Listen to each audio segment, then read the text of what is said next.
Quand je te dis Peter Pan, tu penses à quoi? À un garçon en collant vert qui s'envole au-dessus de Londres, à un pirate avec un crochet ou à une fée très jalouse? Bref, à une belle aventure pour enfants. Et si je te disais que dans les textes originaux de J.M. Barrie, l'histoire est beaucoup plus nuancée et a une part beaucoup plus sombre par rapport à tout ce qu'on a pu déjà te raconter. Aujourd'hui, on va plonger dans les zones sombres de Peter Pan, celles que Disney a polies, celles qui dérangent un peu, et surtout celles qui disent quelque chose de beaucoup plus humain. Première chose, Peter Pan, c'est une histoire hantée par la mort, ou du moins une vision de la mort. Barrie l'écrit lui-même dans les premiers chapitres de Peter and Wendy, donc Peter et Wendy, qui est le titre original du roman inspiré de sa pièce de théâtre de 1904, qui a été du coup publiée en 1911. En règle générale, c'est cette version, celle du roman de 1911, qui est republiée en tous les temps de temps et qui, si vous avez eu la chance de le lire, c'est cette version-là que vous avez lue. Il a écrit « Quand le premier bébé rit pour la première fois, son rire se brisa en 1000 morceaux et ce fut le début des fées. Et chaque fois qu'un enfant dit qu'il ne croit pas aux fées, il y en a une qui meurt. » Rien que ça, c'est glaçant en fait. C'est très tranchant. Il n'y a pas d'intermédiaire, quoi. Croire ou ne pas croire devient un véritable pouvoir de vie et de mort sur les personnages, notamment les fées, en ce qui concerne ces répliques-là, qui sont les créatures féeriques. On a une vision très innocente et très reliée à l'enfance et à l'innocence de manière globale. Mais il y a bien sûr bien plus que ça. Peter dit à Wendy, et Wendy le comprend à plusieurs moments dans le récit, qu'il oublie. Peter Pan a cette fâcheuse tendance à oublier les choses qui, sur le moment, lui semblent importantes, puis après, une seconde après, ça ne l'est plus. Au même titre qu'un enfant va jouer à un jeu pendant 5 minutes, il va faire autre chose, il va oublier qu'il a fait ça, et puis il va faire complètement autre chose après. C'est un peu le même principe. Et voilà, si vous avez des enfants autour de vous, vous avez dû déjà vous apercevoir que c'est l'enfance en fait, ni plus ni moins qui provoque ça. Donc Peter Pan, comme c'est un enfant éternel, il oublie beaucoup de choses, dont les garçons perdus. Ça va être ça, ou alors il va passer d'une aventure à une autre dans le roman, et même dans la pièce de théâtre, Barrie a rajouté un acte à la fin, et un chapitre du coup pour le roman, où Wendy grandit. Et donc Peter Pan va revoir Wendy, contrairement à beaucoup de versions où on croit que Peter Pan ne revoit jamais Wendy. C'est pas le cas, c'est juste qu'il oublie, il passe pas mal d'années sans revenir, et puis d'un seul coup, pouf, il va revenir pour le ménage de printemps que Wendy doit faire chez lui. Et en discutant, Wendy s'aperçoit que il a complètement oublié la fée Clochette. Il est passé à une autre fée. Crochet, il n'en a plus aucun souvenir non plus. Il est passé à un autre ennemi. Voilà. Du coup, c'est comme ça aussi qu'elle s'en rend compte, et que le lecteur aussi, par définition, s'en rend compte aussi. Il faut savoir aussi que, et ça, beaucoup de personnes, j'en ai beaucoup plus entendu parler, et ça c'est un fait, Peter Pan tue aussi les enfants perdus, les garçons perdus qui grandissent. Il faut savoir que les garçons perdus ont la possibilité finalement de grandir. Et c'est cette révélation-là qui fait que beaucoup de personnes aussi croient que finalement Crochet c'est peut-être pas finalement le méchant, et au final que les pirates sont d'anciens garçons perdus qui ont grandi et qui ont réussi à se réfugier chez les pirates du coup pour échapper à la haine et à la mort qui les attendait de la part de Peter Pan. Parce qu'ils ont grandi et que Peter Pan et tout ce qui se rapporte à l'adulte. Donc on est loin du copain imaginaire tel qu'on peut le voir en tant qu'enfant, et notamment dans Disney.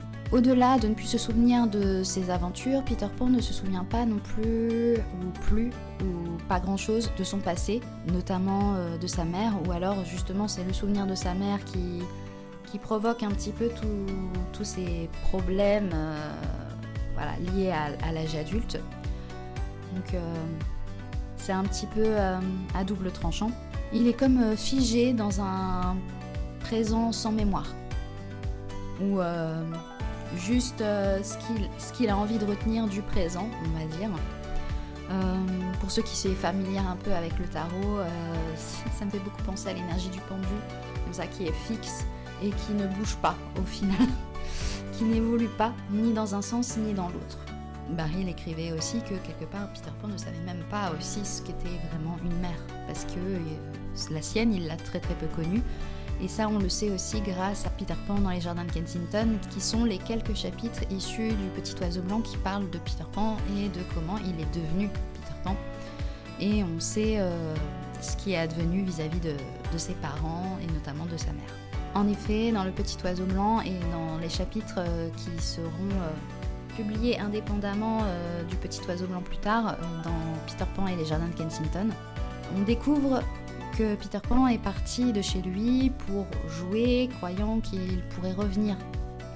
Il est parti jouer en disant voilà, je veux encore jouer sans me soucier du reste. Cette innocence-là, je ne veux pas... Il n'y avait même pas vraiment la notion de grandir d'ailleurs encore. Et il pensait simplement qu'il pouvait revenir un petit peu quand il voulait, et parce qu'il trouvera toujours la fenêtre ouverte chez lui et de sa chambre avec sa maman qui l'attend. Sauf qu'à un moment donné, il finit par y retourner et la fenêtre est fermée, il y a même des barreaux. Et il voit un autre enfant à sa place, aux côtés de sa mère. Et ça c'est terrible du coup pour lui. Il se sent profondément meurtri, abandonné, et du coup c'est ce qui fait que le premier titre de la pièce, avant Peter Pan ou l'enfant qui ne voulait pas grandir, Barry voulait l'intituler Peter Pan ou l'enfant qui haïssait les mères, parce que du coup c'est ça qui lui génère toute cette haine envers les adultes, envers un manque de confiance énorme envers les adultes, etc. etc. et qu'il n'a pas du tout envie de devenir comme eux. Voilà. Alors c'est une histoire assez tragique et terrible, voilà, on n'a pas dit que c'était une histoire heureuse, hein, justement c'est tout le but de cette vidéo. C'est une vraie métaphore du coup de l'enfant oublié, de l'abandon, de la séparation. Peter veut vivre dans un présent éternel où quelque part cette histoire n'existe pas vraiment, mais c'est un présent du coup qui est creux, sans passé et sans lien réel. Un autre point, oui, Peter Pan est extrêmement égoïste. Mais comme beaucoup d'enfants, quand on s'y figure bien, et voilà, pour tout vous dire, moi à côté de ce que je fais en tant qu'autrice, je suis animatrice périscolaire, donc des enfants j'en côtoie tous les jours à mon travail. Et je pense d'ailleurs beaucoup à Barry, à comment il a dépeint l'enfance, notamment dans Peter Pan, et ses criantes vérités, même encore pour des enfants actuels. Donc voilà, c'était complètement assumé par Barry. Peter Pan, c'était un enfant très orgueilleux qui oubliait tout, y compris les blessures qu'il avait causées. Il n'a aucune empathie. Il ne comprend d'ailleurs pas la tristesse de Wendy et encore moins son amour, parce que c'est un sentiment très adulte et qu'il ne comprend pas. Quand je dis l'amour, c'est dans le sens amoureux, hein, pas dans le sens... maternelle ou paternelle, au contraire, ça c'est l'un des rares amours que Peter Pan connaît ou a connu très peu. C'est pour ça qu'il invite Wendy pour être la mère des enfants perdus et quelque part sa mère de substitution, si on peut dire, mais pas pour être sa compagne par exemple. Voilà, parce que ça, en effet, c'est quelque chose de très adulte, ce côté amoureux-là, romantique. Et Peter Pan, du coup, est capable de rire de jeux qui peuvent être assez grossiers, qui peuvent faire mal, qui peuvent faire souffrir des autres. C'est un personnage un peu narcissique, hein, on va pas se le cacher, presque froid un petit peu. Pas parce qu'il est méchant, mais parce qu'il est incapable de se connecter émotionnellement aux autres, parce que ça, c'est quelque chose qu'on apprend à l'âge adulte, ou en entrant dans l'âge adulte, dans l'adolescence notamment, et Peter Pan n'a pas atteint cet âge-là, il n'a pas appris ça, et c'est vrai que les enfants peuvent faire des choses sans se soucier du danger, sans se soucier de la limite, parce qu'ils ont besoin quelque part d'explorer pour comprendre que le feu ça brûle, voilà. Je schématise, mais c'est un peu ça. Donc Peter est une figure de l'imaginaire, mais aussi du mensonge nécessaire. Il invente des histoires sur lui, tu sais pas vraiment si ce qu'il raconte ce sont des histoires ou des aventures qu'il a réellement vécues ou non. Il aime bien du coup se raconter un peu comme un héros, parfois sans fondement. Il s'inventait des histoires sans fin, sans savoir ce qui était réel ou pas. La frontière était très mince. Il est l'enfant qui a besoin de se raconter des fables pour exister, et surtout dans le regard des autres. Et c'est là que ça devient triste, parce que du coup il ne sait plus ce qui est vrai, la notion du bien, de mal, de vrai, de faux. Et c'est peut-être ça aussi sa vraie tragédie d'ailleurs. Et enfin, ce qu'on oublie souvent, c'est que le refus de grandir chez Barry, ce n'est pas un cadeau. Et ce n'est pas à glorifier. C'est pour ça d'ailleurs qui fait que Wendy finit par rentrer et par grandir. Parce que c'est le rythme normal de la vie. En grandissant, c'est sûr qu'on perd un peu de cette innocence d'enfance, mais ne pas grandir, c'est rester seul aussi.